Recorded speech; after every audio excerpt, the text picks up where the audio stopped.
kvadratų butą per 2 aukštus. Dabar esame virtuvės ir poilsio zonoje.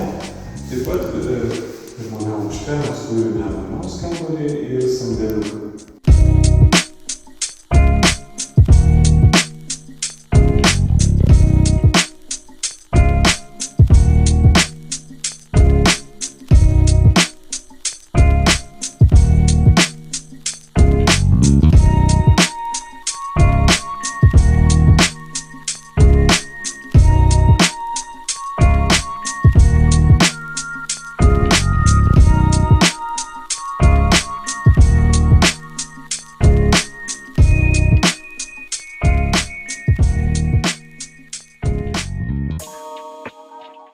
Keliaukime apžiūrėti antro aukšto kambarius, atkreipkite bičiulių dėmesį, kokie gražūs laiptai ir koks poreikis padarytas kalinio darbo ažūriniais motyvais.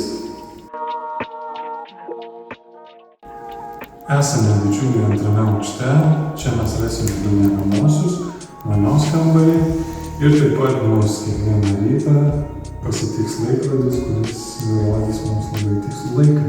Eikime apžiūrėti kambarių.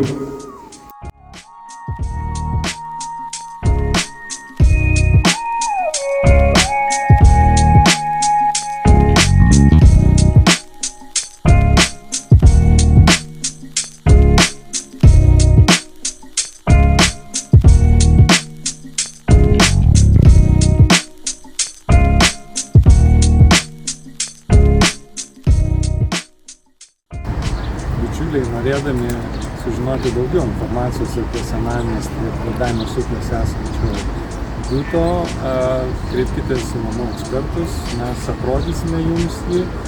Kol kas sakau, bičiuliai, iki.